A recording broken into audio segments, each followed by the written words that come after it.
Before we dive into this dark chapter of American history, I want to know who's watching. Drop a comment and tell me your age, what city you're from, and what draws you to these forgotten stories of resistance. Are you here because you love history, or because you understand that some stories need to be told, no matter how uncomfortable they make us? Hit that subscribe button if you believe the truth matters, even when it's wrapped in blood and buried in silence. The air inside the mansion is thick with opulence, suffocating in its excess. Candles flicker in gilded sconces, casting a warm golden light across the polished wooden floors. The scent of roasted meat, sweet wine, and spice lingers in the air, curling around the laughter and the clinking of silver on fine porcelain. It is a feast fit for kings, jewels glinting on the necks of women, soft silk brushing against skin. The comfort of a life built upon another's suffering. But beneath the lavish exterior, beneath the heavy perfume and golden decor, something is brewing.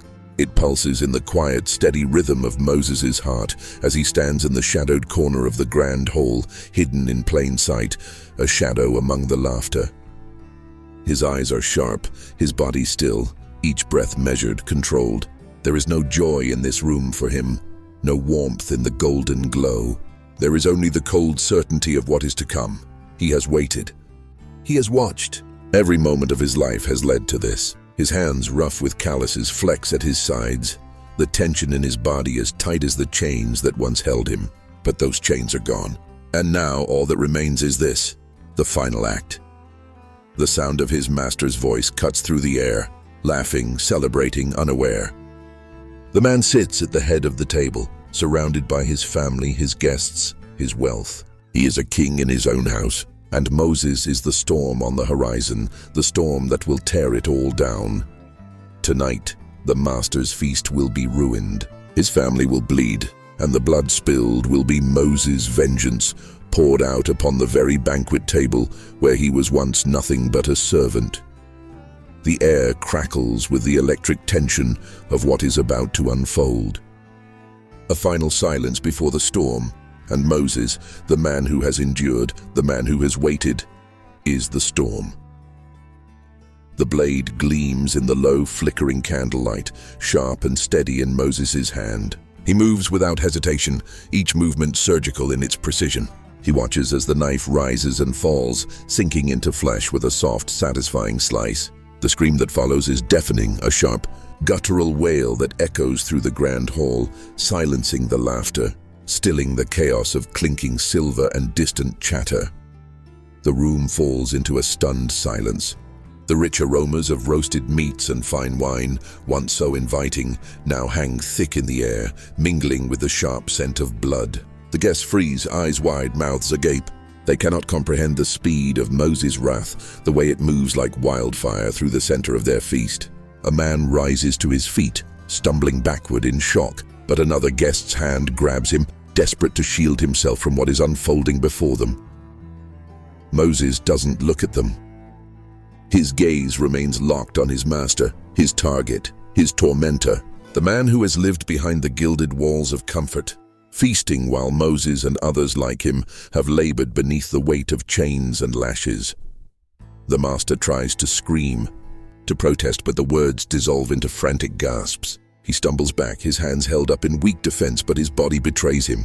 His blood spills across the table, staining the pristine white linens, flowing like dark rivers over the feast that was once a symbol of his wealth and control. The sound of the master's pleading is swallowed by the noise of the others scattering. Chaos, panic, the crash of chairs toppling as they scramble for the doors, but Moses stands still in the middle of it all. His chest rises and falls with calm certainty, his eyes sharp, unblinking. The table before him, the lavish feast, is reduced to nothing more than a place of death. A place where the power of a life built on suffering is finally destroyed. The air crackles with the electric charge of a moment long in the making. The feast is ruined, and with it, the master's world. Moses stands amidst the chaos, his chest rising and falling with steady, deliberate breaths. His hands, though they tremble ever so slightly, are no longer bound by chains. But they are not free of blood. They are stained with the essence of a lifetime's pain. of a history written in lashes and labor, of a life once lived in the shadow of fear and subjugation. The skin on his palms is rough, calloused by the years spent bending, lifting, surviving, and the scar on his wrist, a permanent reminder of the shackles that once confined him, is just a memory now, as much a part of him as the rage that courses through his veins. The house around him is opulent, an island of wealth rising from the bitter waters of exploitation. The grand hall gleams with chandeliers, their crystal droplets catching the light of the candles that flicker like the last whispers of a dying world. The table before him is laden with fine porcelain, silverware polished to perfection, and the finest delicacies money can buy, foods that Moses has never tasted, meals meant for the masters, not the men who toil beneath them. It is an image of wealth, of privilege, of a life built on the suffering of others. Yet in the midst of it all, the room feels small, claustrophobic. His gaze is unwavering, fixed on the master, the man who has spent years commanding, controlling, feasting, while Moses and those like him labored, bled, and died for a fraction of a life. This house, this place of gilded walls and glittering lights, is nothing more than a prison. It is the hollow shell of a system that has fed off the labor of the oppressed, and now it is crumbling. Moses knows this truth. He has lived it. He has breathed it in the sweat of his brow and the crack of the whip. He has tasted it in every inch of his skin, every scar, every moment of terror. The world he once occupied, one of submission, survival, and servitude, is no more. In its place he stands now, unbroken, unbowed. This is his moment. This is his reckoning. His revenge is not just for himself. It is for every man, every woman, every child who has suffered the same fate. He will not be the last to feel the weight of the lash. He will be the last to kneel. The night feels heavier now, as if the very air has thickened with anticipation. Moses stands in the heart of this broken feast, his pulse steady, his mind razor-sharp. His eyes scan the chaos, the panic now flooding the room as the master's guests scramble, not knowing whether to flee or fight. But Moses is beyond fear. The moment has come and everything has led him here. In the distance, he hears the low murmur of the wind as it moves through the broken windows. The sound of voices growing quieter with every passing second. The laughter, the music, now nothing but a dull hum beneath the heavy weight of the silence that follows his act. The sharp scent of wine mingles with the metallic tang of blood, each breath thick with the sense of finality. He has waited. He has endured. And now vengeance has come, not as a whisper but as a roar. His body, once worn and broken, is a vessel of strength now. Each step, each breath is deliberate, unyielding. He is a force and there is no turning back. The path ahead is shrouded in uncertainty. But Moses knows one thing for certain. There is no going back to the life he once knew. The world is shifting and so is he. The fire that consumes this room is only the beginning. He is reborn. And with this rebirth comes the reckoning. Moses moves through the fields, his steps heavy, each one a reminder of the past that has shaped him. The sun is brutal here, its rays sinking deep into the earth, into his skin. His skin, dark and weathered by years of labor, absorbs the heat of the day. But it has learned to endure. He has learned to endure. The sweat that runs down his back mingles with the dust of the earth, caking his clothes, staining them with the history of this place. The plantation sprawls before him, endless rows of crops bending under the weight of their own labor. The rhythm of life here governed by the harsh sun, the sound of chains dragging against the dirt, the crack of the overseer's whip. The air is thick with the smell of sweat, the sting of burning tobacco leaves, and the sickly sweetness of sugarcane being harvested in the heat. The noise of the land, the earth, is a low hum, a constant reminder of the work, of the grinding, unforgiving nature of the world Moses is bound to. He does not look up at the grand house in the distance, its white pillars gleaming in the light like a monument to a system built on cruelty. The master's house sits high and proud, above the fields, above the labor, an ivory tower untouched by the sweat and blood below. The house is beautiful, but it is a prison, a cage of glass and stone built on the broken bodies of men and women who work without rest, who give everything and receive nothing. Moses' body aches, the muscles in his back screaming in protest with each step, but his feet do not stop. His mind does not stop. His hands are raw from the work, the constant tugging at the earth, the grinding of the cotton, the harvesting of the crops. Each callus, each scar is a memory of the years spent beneath the lash, beneath the weight of chains that were meant to break him, to reduce him to nothing. But Moses has never been nothing. His pain has never been nothing. It has carved him into something more. The others walk beside him, heads low, shoulders slumped, their faces worn by the years of silence, of suffering. They too are bound by the same chains, the same system that forces them to work without rest. They are bound by the same fear, the same hopelessness that has been passed down through generations. But there is something in Moses that the others do not see. There is something in him that has not broken. The rage that sits just beneath his skin is not just for him. It is for them. It is for the ones who have come before him. It is for the ones who will come after him. Moses' gaze lingers for a moment on the overseer in the distance, his back straight, his posture arrogant as he cracks the whip in the air, a signal to the slaves to work harder, faster. The overseer's face is a mask of cruelty, his eyes cold, his voice sharp and biting. But Moses knows this man's power is an illusion. He knows this man's strength is built on the weakness of others. The overseer can crack his whip, he can bark his orders, but it will never be enough to break Moses. It will never be enough to control him. He walks, his steps steady, his mind turning over the years of abuse, of submission, of silence. The memories are a storm inside him, swirling with anger, with resentment, with the knowledge that this world will never change unless someone forces it to. And Moses is that someone. The sun sinks lower, casting long shadows over the land, but Moses does not stop. He cannot stop. He has learned to survive here, but survival is no longer enough. The moment has come, the moment when the pain, the anger, the years of silence will burst forth like a flame. The world that has bound him for so long is crumbling, and Moses is the one who will tear it apart. The land before him is endless, stretching out like a promise. But it is a promise built on the backs of those who have bled for it, those who have died for it. And Moses knows this land will never be free until it has been stained with the blood of those who have built it. He will make them see, he will make them feel it. Moses' past is etched into the very fabric of his being. Every scar, every bruise, every moment of agony has shaped him into the man who stands here today, in this field, under this burning sun. He cannot forget the first time he was dragged onto this land, the first time the shackles closed around his wrists. He was a boy then, young and full of fear, trembling as the overseer's whip cracked through the air.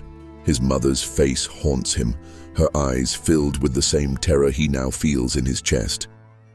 He can still hear her voice, soft, whispering his name as they tore her away, separating him from the only warmth he had ever known. She never saw him again. That was the beginning of his transformation from a child to an object, a thing to be used, to be broken. His memories of home are fragments now, faded images of a life he can never return to. His family, his village, his life before the chains, lost, scattered like dust in the wind. It is a memory he keeps locked inside like a secret, one he dares not speak aloud. The tears he never shed for the loss of his mother and father, the pain he swallowed until it choked him, are buried deep. The plantation, this prison of earth and stone, is his world now. Its oppressive walls have seeped into his skin, its scent into his lungs. The soil, though rich, tastes bitter in his mouth, for it has been tilled with the blood of his people. He can feel it in his bones, the years of forced labor, the endless hours bent beneath the scorching sun, have carved deep grooves into his spirit. The overseer's whip still echoes in his mind, a sound that cuts through the years, through the haze of forgotten days. The first time it struck him, an innocent boy frightened by the world, he had no words. Just the sting of leather across his back, the sudden searing pain, and the shock of being nothing more than a tool, an object to be broken. The first lash cut deep, but it was not the last. They came with regularity and almost rhythmic precision. Each crack of the whip was a reminder of the place he was born into, a reminder that his life was not his own. His body was just another commodity, another part of the land that was cultivated with the sweat and blood of people who had no name, no worth, just labor. The trauma of his past is not just in the marks left on his skin. It is in the way his heart still races when he hears the crack of leather, when he smells the heavy scent of burning tobacco, when he feels the weight of a white man's gaze upon him. The trauma is in the stillness of the night, when sleep comes only after hours of trying to quiet the memories, trying to silence the voice of his mother calling out to him in the dark. The trauma is in the quiet moments when he is alone, and the rage wells up inside him, a slow, seething burn that he cannot quench. He has learned to survive, to push the pain down, to bury it under layers of stoicism, but it is still there, beneath the surface, lurking like a beast waiting to break free. It waits in the silence, in the stillness, in the small moments when he is not moving, not thinking. That is when the memories come rushing back. The sound of the whip, the sight of his mother's face as they dragged her away, the endless days of bending, lifting, pulling under the burning sun, always striving for the approval of a master who would never see him as a man. But now, something is changing. The anger is too great to ignore. It is a fire building inside him, one that threatens to burn everything to the ground. He can feel it in the way his muscles tense when he moves, in the way his chest tightens when he thinks of the years wasted in service to men who saw him as nothing more than an animal. The years of suffering, the years of being less than human, they have reached a breaking point. The past is a storm inside him, crashing against his chest, urging him forward. But it is not just the pain of his own life that drives him. It is the collective pain of all those who have suffered, all those who have been broken by the system. He feels their presence in every step he takes, in every breath he draws. They are here with him, their spirits urging him to rise, to act, to reclaim what was taken. The trauma of his past is not just his own. It is the legacy of a people who have been stolen from their land, from their homes, and forced to labor under the weight of someone else's greed. It is a legacy written in blood, in sweat, in chains, but it is also a legacy of resilience, of survival. And now Moses is ready to break free. The weight of the past hangs heavy on Moses, but it does not crush him. He has learned to carry it, to wear it like armor, though the weight is sometimes unbearable. Each scar, each wound, each moment of suffering has shaped him into the man he is now, a man on the brink of something far more dangerous than survival.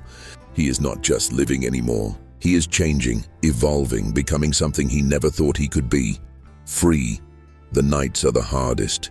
In the dark, when the noise of the day fades and the only sounds left are the creaks of the mansion settling, the distant chirp of insects in the fields, and the occasional rustling of the other slaves shifting in their quarters, his mind races. His body, weary from a day's work, aches with the need to sleep.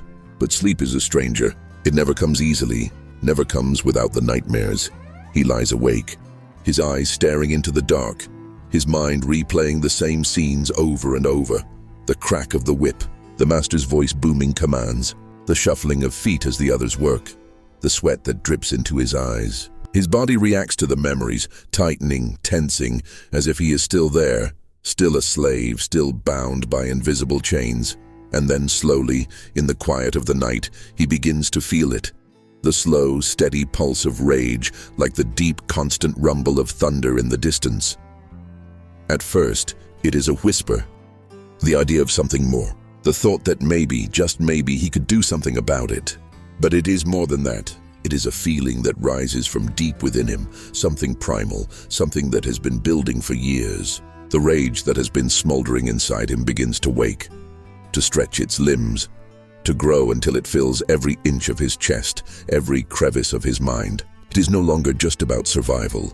It is about reclaiming what was taken from him, what was taken from all of them. In the moments of silence, when the dark feels too thick to breathe in, Moses realizes something fundamental about himself.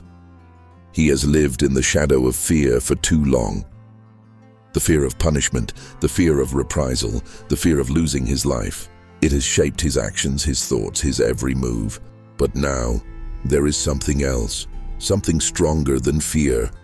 It is anger.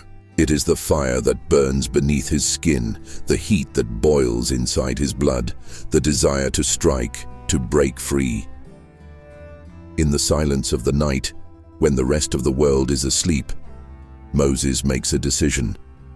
He will no longer be a passive participant in his own suffering. He will no longer bow to a system that dehumanizes him, that tells him he is less than a man. He will burn it down. He will break it apart. He will make them feel his pain. His heart beats louder now, matching the rhythm of his thoughts. The fire is awakening inside him, and it burns brighter, hotter. He knows that it is not just for him that he does this. It is for the others, the ones who have been broken, the ones who have been crushed by the weight of their master's greed. It is for those who have come before him, who fought and bled but never had a chance to rise. It is for the generations that will come after him, the ones who will never know what it is to be shackled, to be controlled, to be less than human. Moses' hands clench into fists, his nails digging into his palms as if to anchor him to the moment. The night presses in on him, the silence growing heavier with each breath he takes. But he does not flinch, he does not tremble. In this moment, Moses feels something he has never felt before: clarity. He understands what he must do. He knows that this rage, this fire, cannot be contained any longer. It has to be released. The moment has come. The decision is made. And with that decision comes the understanding that nothing in his life, nothing in his world, will ever be the same. There is no going back. There is only forward. He rises from his bed, the cold air against his skin a sharp contrast to the heat that fills his chest. His muscles, worn from days of grueling labor, are alive with purpose now. He moves silently, his feet light on the ground, his body steady with the resolve he has finally found. The fire that burns inside him will not be extinguished by the night, by the master, by anyone. It will burn until everything is gone. It will burn until he is free. The tension inside Moses begins as a quiet tremor, a subtle shift in his chest, but it grows, slowly, relentlessly, until it fills his entire body. It's a gnawing sensation, like the slow grind of an unseen wheel, turning and turning, building until it becomes a pressure he cannot escape. The chains of the past, invisible but no less real, tug at him, pulling him back, urging him to retreat into the familiar. Fear lingers on the edges of his mind, the fear of punishment, of death, of failure. But it is no longer enough to bind him. The days are a blur of labor. The sun beats down on him, burning his skin, but it's the weight of the memories, the weight of every scar, every lash that truly burns. He feels it in the way his bones ache, in the way his muscles scream for release. But there is no release, not yet. Not until the storm inside him has reached its breaking point. Every time the overseer's whip cracks through the air, a bolt of rage shoots through him. It vibrates in his chest, a deep primal thrum that sinks into his bones. He feels the sting of the lash as if it is happening to him all over again, the welt on his back, the blood on the earth. But it is no longer fear that rises in him. It is defiance. It is hatred. Moses looks around at the others, their heads bent low, their bodies broken by years of work and submission. He sees them, feels them, their pain and their hopelessness. They are like him, captive, bound by chains, but Moses knows something they do not. He knows that this world does not have to be their prison. The overseer's eyes are cruel, but Moses has learned to see through them, to see the weakness beneath the power. The overseer is a man who has never known true fear, never known what it is to be broken and still rise again. But Moses knows that fear. He has lived it. He has conquered it. And now, the fear belongs to him. Each moment in the field, each stroke of the hoe, each pull of the cotton, it all builds inside him, a storm that churns in his gut. He moves with purpose now, each step more determined than the last. He cannot ignore the rage any longer. It has reached a fever pitch. The burn in his chest, the sharpness in his mind, it all converges toward one thing. The fire is coming, and it will consume everything in its path. The weight of his thoughts presses down on him, but it is not a weight of defeat. It is the weight of power, of purpose. His hands tremble with it. The fists he makes around the tools of his labor, they are no longer tools of servitude. They are weapons. They are symbols of his rebellion. The thought of violence, of retribution, once a whisper in the back of his mind, now thunders in his ears. It is not a question of if, it is a question of when. Moses begins to notice the small things, the way his body moves now with a fluidity that was once absent. He is stronger than he has ever been. The muscles in his arms, in his legs, in his chest, they are hardened from years of toil, but now they are more than that. They are tools of resistance. He feels the pulse of his heart quicken, and it is no longer fear that drives it.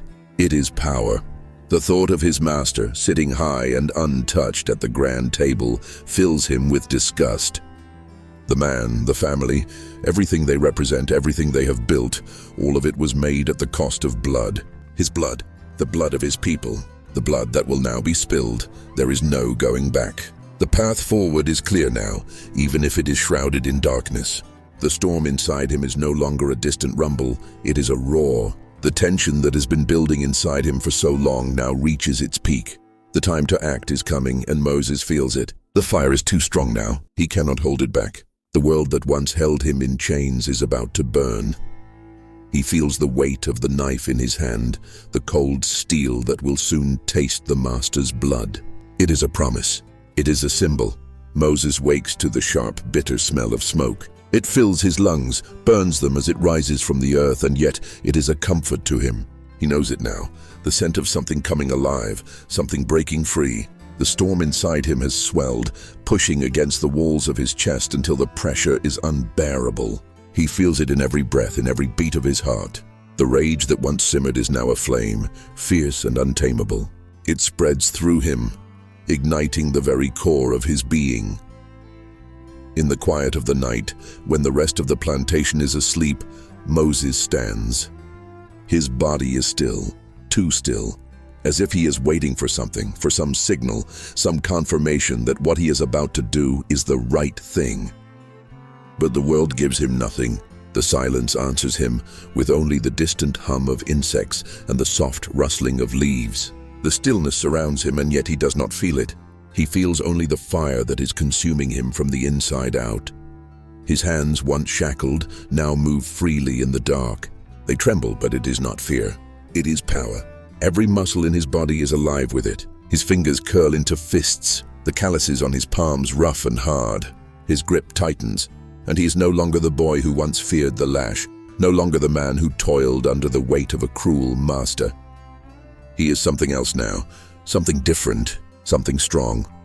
The years of pain and suffering, the torment that has twisted his soul, have all been building toward this moment. He feels it in the tightness of his chest, in the heat that rises in his blood, in the way his muscles coil and flex as if ready to spring into motion.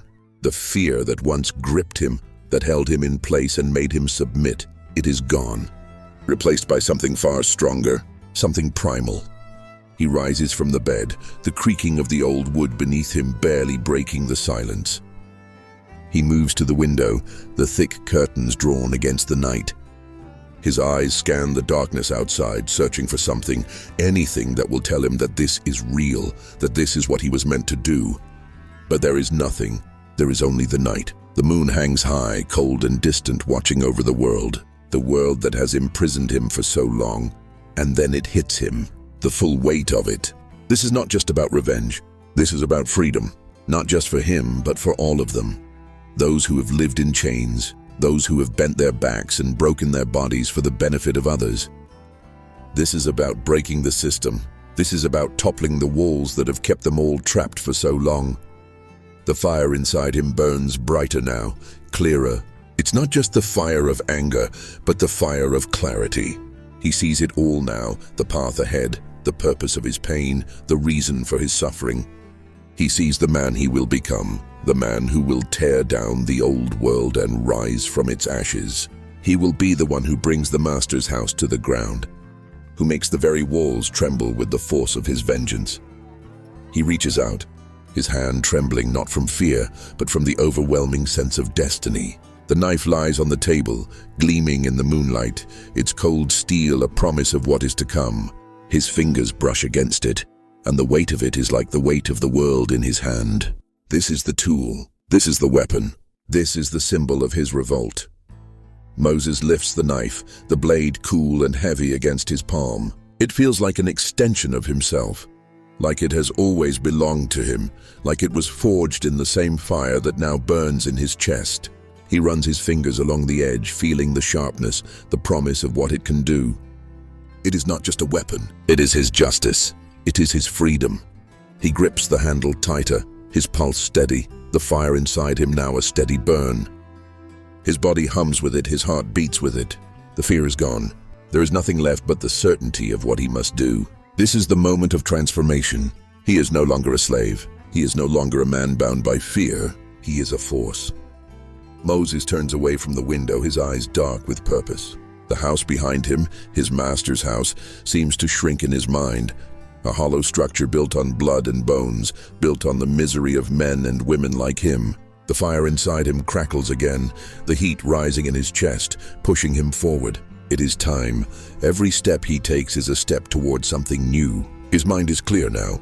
His path is set. He will take this step, and the world will never be the same. The night is alive, but it is not a peaceful kind of life. There is no serenity in the air, no promise of rest or quiet. It is the heavy, thick silence of anticipation, the tension building beneath the surface, like the steady hum of an approaching storm. The mansion that looms before Moses is no longer a place of refuge, no longer a symbol of the master's power. It is a prison, and Moses is ready to shatter its walls. He moves through the darkness, each step purposeful, each breath slow and steady. The estate is quiet now, save for the distant murmur of the slaves' quarters, the soft clinking of silverware in the kitchen, the faint rustle of a curtain in the wind. The world feels still, but Moses knows better. The stillness is just the calm before the storm. It is the quiet before his revolution. The air, thick with the weight of what is to come, clings to him, suffocating him in its silence. But Moses embraces it. The grand hall, where the master and his guests dine, is at the heart of the house. Moses knows the layout by heart. He has walked these halls as a servant for years, seen the smiles, heard the laughter. He has felt their eyes on him, pitied, ignored, but never seen. He knows the path he must take, the movements he must make. He pauses at the door of the kitchen, his hand resting on the cold wood. The smell of food, of roasted meats and baked bread, wafts through the cracks. His stomach churns, but not with hunger. The familiar scent, once a reminder of his subjugation, now feeds his resolve. This meal, this feast that is meant to celebrate wealth, indulgence, and power, it will become a tomb. It will become the catalyst for everything that has been buried inside him. Moses pulls open the door. Inside, the cooks move in a rhythm, setting the final touches on the feast, oblivious to the storm brewing just outside. The soft flicker of candles casts long shadows on the stone floors, illuminating faces that have never known what it is to be free. Moses' gaze flickers to the table, where silver platters are piled high with roasted meats, fruits, and cakes. The wine flows like rivers, and the laughter, light and careless, echoes from the great hall. He moves through the kitchen, a shadow among shadows, unseen, unnoticed. His heart beats steadily, the rhythm matching the pulse of his steps, each one calculated, each one bringing him closer to the center of the storm. He passes by the cooks, his eyes fixed ahead, his mind clear. There is no room for doubt now. There is no room for fear. As he approaches the hall, he feels the shift, the energy in the air, the subtle change in the atmosphere as he nears his target. He slows, listening to the chatter and laughter from within. The master's voice rings out, boisterous, commanding. It is a voice that has never known what it is to be challenged, to be in fear. But tonight, that voice will be silenced. Moses steps into the hallway just outside the great hall, his fingers brushing the cold edge of the wall. The smell of wine and meat fills his nostrils, thick and overpowering. He can almost taste the opulence, the excess, the privilege. It makes his stomach turn. He has lived his whole life in the shadow of this wealth, this feast, this gluttony. And now it will all burn. The knife is in his hand now, its weight familiar, comforting. The steel is cold, but it hums with purpose. This is not just a tool of destruction. It is a tool of justice. It is the key to his freedom. He runs his thumb over the sharp edge, feeling the bite of it. There is no hesitation now, no turning back. He hears the laughter from the hall grow louder. The party is in full swing, the guests oblivious to the storm that is about to descend upon them. Moses steps closer, his breath slow, measured. His mind flashes with images of the years spent in silence, spent beneath the lash, spent in the service of a man who saw him as less than human. It is all a blur now, the memories fading into something sharper, more focused. The door to the great hall stands before him, and for a moment, he stops. He listens. The sounds from inside the room are almost mocking now, mocking in their carelessness, in their indulgence. The master's laughter is like a slap to his face. The smell of the feast, the sound of glasses clinking, the soft rustle of rich fabric against skin. It all builds a picture of a world that has lived in ignorance, that has built its empire on the backs of men like Moses. And in this moment, the knife feels heavier, not from the weight of steel, but from the weight of what it represents. It is not just a tool, it is the final act, the end of a world, the beginning of a new one. He opens the door creaks open, just enough for Moses to slip through. The laughter, the clinking of glasses, the sound of voices mingling in joyous abandon, the opulent sounds of privilege fall silent for the briefest moment. It is as if the room itself holds its breath. For a heartbeat, Moses stands still in the doorway, a figure of shadow against the golden light spilling from the chandeliers. His heart pounds in his chest, but his movements are steady, deliberate. The tension in the air is palpable, as though time itself is stretching, winding up tighter and tighter, preparing for the inevitable snap. The guests at the table are too caught up in their own indulgence to notice the change. The master sits at the head of the table, smiling, a goblet of wine in his hand, a look of satisfaction on his face. His laughter rings out again, but this time it sounds hollow to Moses, a sound that cannot mask the fragility beneath it. The master does not know it yet, but he is already doomed. Moses steps forward, his eyes locked on his target. His presence is a silent storm, barely perceptible yet inescapable. Every inch of him radiates the quiet intensity of a man who has made a decision, and he knows this will be the last time he ever bends. He moves like a shadow, his body no longer a tool for labor, but a weapon, a force of nature. The room is beautiful, too beautiful, with its fine china, gleaming silverware, and the rich aromas of food that fill the air. But there is nothing beautiful about this place. It is a cage, a gilded prison built on the broken backs of those like him, and Moses is here to tear it down. His eyes flicker to the food on the table, the roasted meats, the freshly baked bread, the sweet fruits that hang like jewels. The master's indulgence, the luxury that is enjoyed by the few while the many starve. It sickens him, the excess of it all.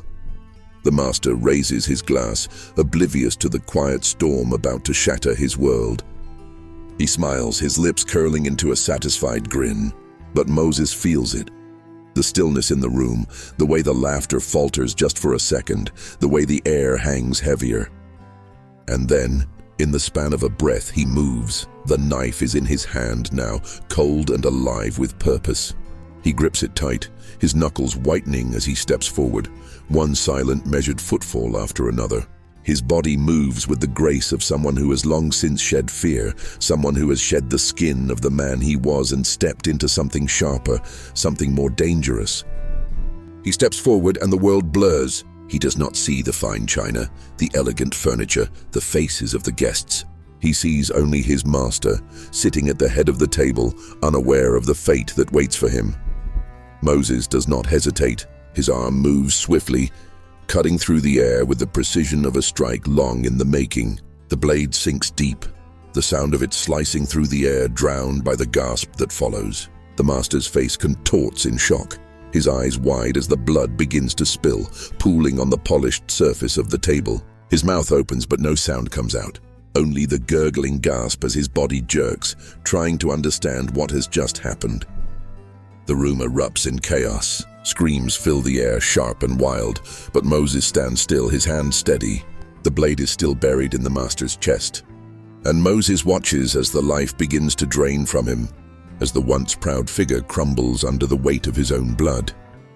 The other guests scramble, their chairs scraping against the floor as they rise in panic, their faces etched with disbelief, terror.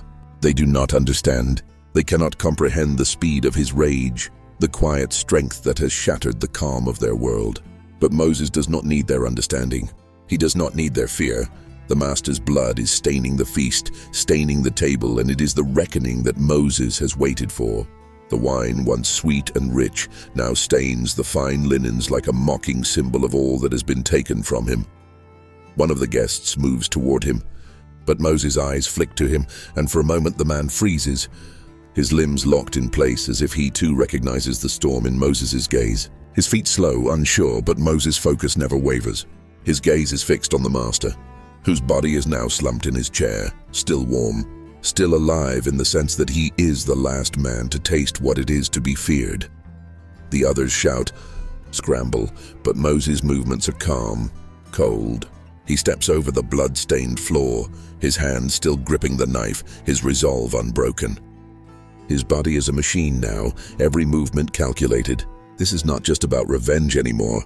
This is the storm breaking through the dam, the fury of a lifetime unleashed in one violent, inevitable moment. One guest charges at him, a man Moses has seen before in the fields, a man who has never spoken to him except to issue a command. The man stumbles, reaching for a weapon at his side, but Moses is faster. He sidesteps, his body fluid, graceful, as if he were born for this battle. The knife moves in a flash, the sound of it cutting through the air almost indistinguishable from the cries of the guests. The man falls, a scream of shock torn from his throat before he crumples to the floor, his body twitching, blood pooling beneath him. But Moses does not stop. There is no mercy in him now. There is no forgiveness. The life of the master, the life of these men, is nothing but the final act of a world that will burn.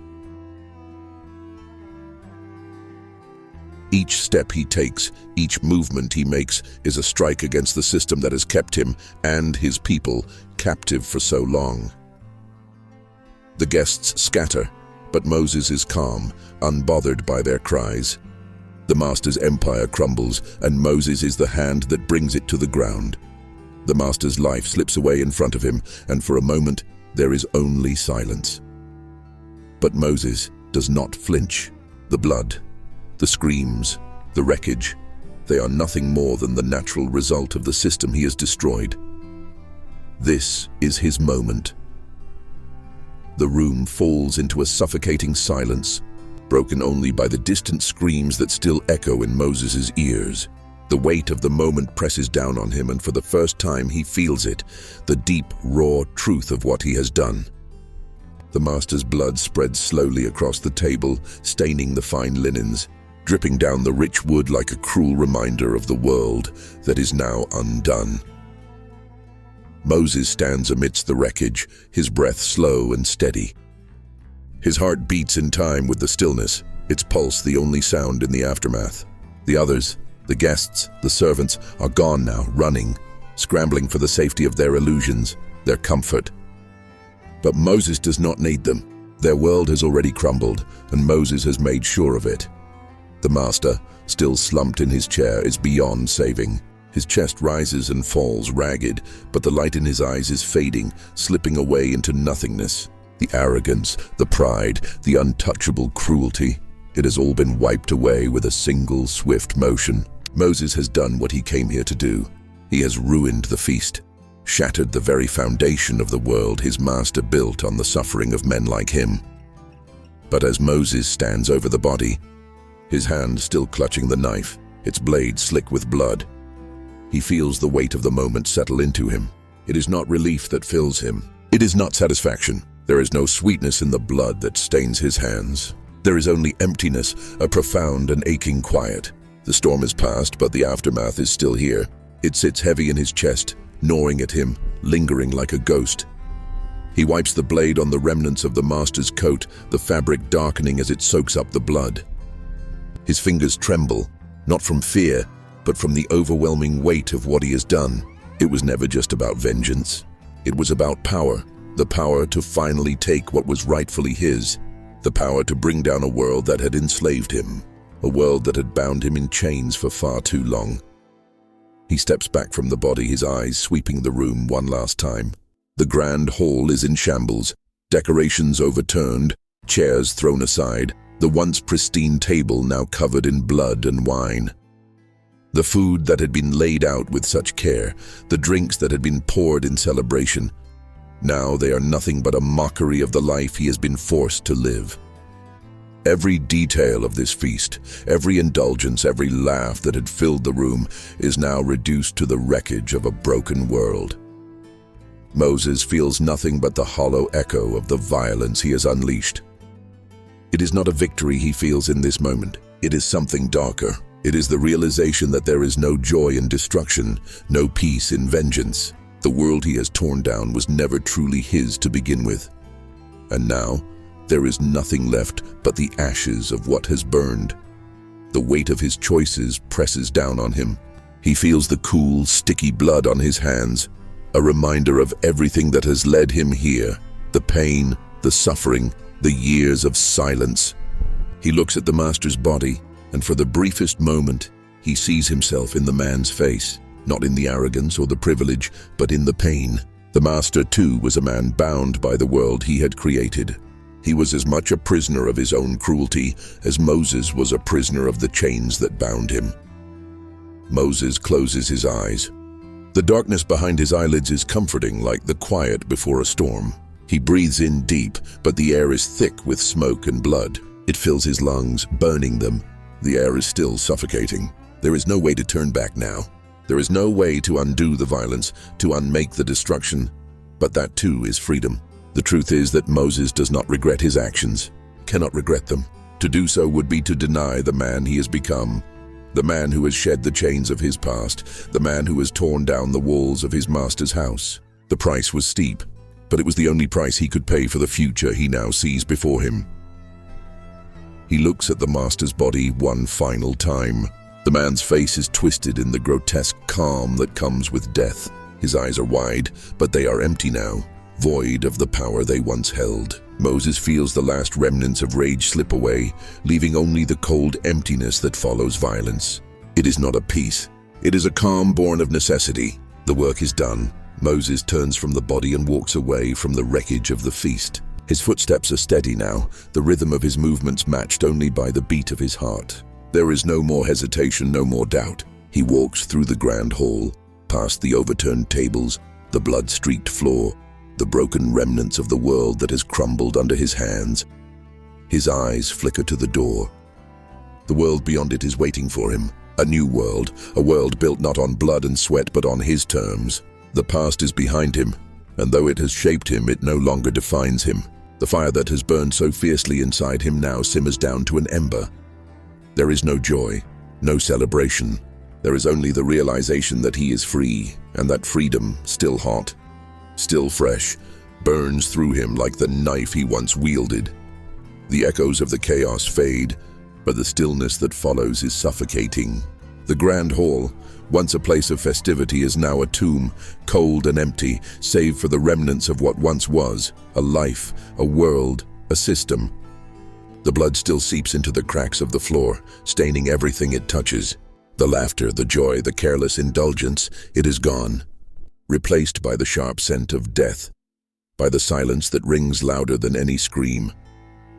Moses stands in the center of it all, his chest rising and falling in steady, rhythmic breaths. His body is still, but his mind is alive with the weight of the moment. He feels the blood on his hands, thick and sticky, but it does not disgust him. It is not a symbol of regret. It is the price of his freedom. But even in the clarity of his resolve, there is an emptiness, a hollow space that swells inside him, pressing against his ribs. The fire of vengeance has burned bright, but now it leaves only ashes. He steps over the bodies of the fallen, his feet moving with purpose, but the world feels unreal, as if the very air has changed, warped by the violence that has been unleashed. The quiet is thick, almost unbearable. The guests have fled, some of them hiding, others too broken by the shock to even move. Their footsteps fade into the distance, but Moses does not turn to follow. He does not need them. The master's body lies where it fell, the blood pooling around it, the face contorted in the final grimace of someone who has just realized that they are not invincible. The power that had once flowed so effortlessly through that man's veins is now gone, replaced by the void that Moses has left in his wake. The master's world is crumbling, and in the quiet of this room, Moses feels its collapse. The man is dead, but what about the system he built? What about the legacy of cruelty, the weight of history that still presses down on Moses's shoulders? The weight is there. It will always be there. The violence, the death, it has come with a price. And Moses knows that, despite everything, the price of this moment is more than just the blood spilled. It is the cost of what has been taken from him and from those who have come before him. The years of suffering, of submission, of being less than human, they cannot be undone. The master is dead, but the scars remain. Moses feels the weight of that truth. The anger that burned so brightly inside him, that drove him to this moment, now settles like a stone in his chest. There is no satisfaction in it, no peace, only the knowing that the world will never be the same, that he has shattered it, yes, but in the shattering, something has been lost. The world beyond this room is waiting for him. The future is open, yet there is no certainty in it. His freedom is his own, but it is a freedom steeped in blood. The path ahead is uncertain, but there is no turning back. Moses walks away from the master's body, from the wreckage of the life he has destroyed, but he does not look back. There is nothing left for him here. The blood that stains the floor is not just the master's. It is the blood of every man and woman who has been broken by the system that he represented. The legacy of this act will live on, not just in the silence of this empty hall, but in the hearts of those who witnessed it, in the land that has borne the weight of their suffering for so long. Moses knows that his rebellion will be whispered in every corner of the plantation. His name will live on, not as a ghost, but as a symbol of resistance, of the breaking of chains. But in the silence of the aftermath, Moses feels the weight of that symbol, the heavy cost of what it means to be the one who causes the change. The house, once a monument to wealth, to power, now feels hollow. Its walls are no longer filled with the laughter of privilege. The echo of that laughter has been replaced with something darker, something realer. The master's family will scatter, their wealth will crumble, and the world they built on the blood of others will dissolve into dust. But the question lingers, what will come after the ashes? What will be left when the storm has passed, when the fires have died down? Moses moves through the house, his steps heavy, the weight of his own transformation pressing down on him. He sees the broken windows, the shattered glass, the remnants of a life that will never return. The fine furniture is overturned, the silver gleams uselessly in the dim light. It is all so meaningless now, just objects, just things that have no purpose. The world his master built has fallen apart. But Moses knows that the very foundation of it was never as strong as the chains that held him. The walls that had once felt like prison bars are now crumbling, and Moses stands at the center of the ruin. A man who has burned the world to the ground and must now figure out what to build in its place. The master is dead, but the system he embodied is not so easily destroyed. The power that has kept Moses and his people in chains for so long cannot be wiped away with a single knife strike. It lives on in the eyes of those who still wear the shackles, in the hands of those who still serve, in the land that bears the weight of the history that created it. Moses knows that this act of violence, though it feels like justice to him, is only the beginning. The world he has dismantled is already rebuilding itself, reshaping its power, finding new ways to perpetuate the suffering. The master's house will fall, but the land will remain. And on that land, Moses will be forced to build something new, something that does not rely on the old ways. He steps outside, into the cold night air. The moon is high in the sky, its pale light casting long shadows over the plantation. The house behind him burns, the flickering glow casting eerie shapes against the walls. The smoke rises into the sky, carrying with it the last remnants of a world that has died. And yet, the world outside the mansion remains unchanged. The fields are still there. The crops still stretch out into the distance, untouched by the violence that has unfolded within the walls of the house. Moses feels the weight of the land, the weight of its history, pressing down on him. It is the land that has bound him, that has trapped him for so long, but it is also the land that will hold his future.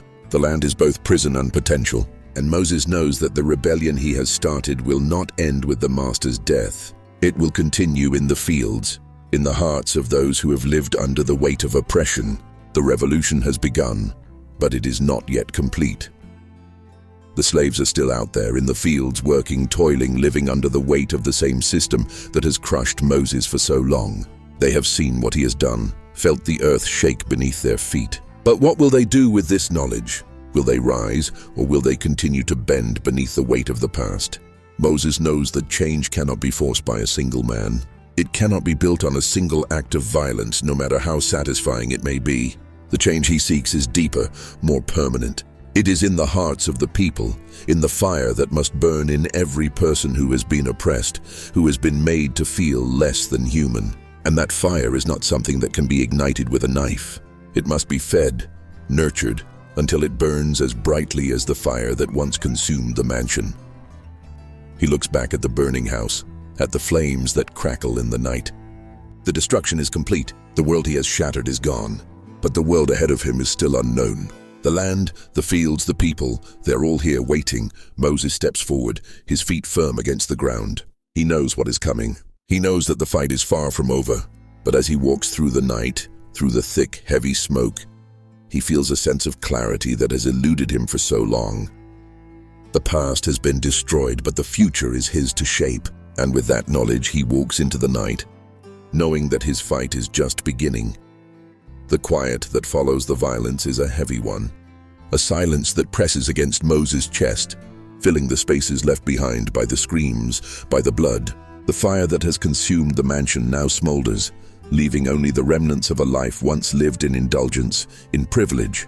But the question that lingers in the smoke, in the air around Moses, is not just one of victory. It is one of consequence. What does it mean to destroy everything, to tear down a world that was never meant for you? What is the cost of vengeance, of freedom won through blood? He stands amidst the remnants of his master's world. But it feels like a different place entirely. The luxury, the wealth, the carelessness of the life that was lived within these walls. It all seems distant now, disconnected. He has torn it apart, but the pieces still remain, scattered around him. And with each step, he feels the weight of what has been lost. The master's death has shattered the system, but it has not erased the past. Moses knows this deep in his bones. The world may burn, but the scars of history are not so easily removed. The plantation, the land, the legacy of cruelty and exploitation.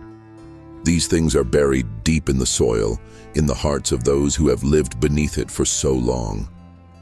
The blood that has been spilled is not just his own, not just the master's, it is the blood of generations. The blood of those who have come before him and those who will come after him. The fire has been a cleansing force. Yes, but it is not enough to simply destroy. The destruction is only the beginning. The power that has kept Moses and others like him shackled for so long cannot be wiped away with a single act of vengeance, no matter how satisfying it may seem. The system he has dismantled is still alive, still pulsing in the veins of the land, in the air he breathes. The master may be dead, but the world he built remains in the spaces between Moses' breaths, in the work that still needs to be done. Moses pauses, looking over the land, the fields stretching far into the distance, the rows of cotton that have grown beneath the sweat and blood of his ancestors. The land is rich, yes, but it is also soaked in the history of suffering. It is not enough to burn the house down, to spill the blood of the master. What is left when the dust settles, when the fire dies down? This is where the true reckoning begins. The fire that has burned the mansion to the ground is not the only fire that needs to be quenched. The fire of vengeance has given Moses the strength to act, but it has not given him the answers. It has not given him peace. The master is dead, but the land, the legacy of the land is still here. The shackles may have been broken, but the scars remain. What will Moses build from the ashes of this world? What will he create out of the wreckage? Freedom is not as simple as destroying the symbols of oppression. It is not simply the removal of the master, of the chains. Moses has learned that freedom is more than just the absence of a whip, of a ruler. It is the presence of something greater. It is the birth of a new world, one that is not born from violence and bloodshed, but from the work of every hand that has been forced to bend. Moses feels the weight of his decision now.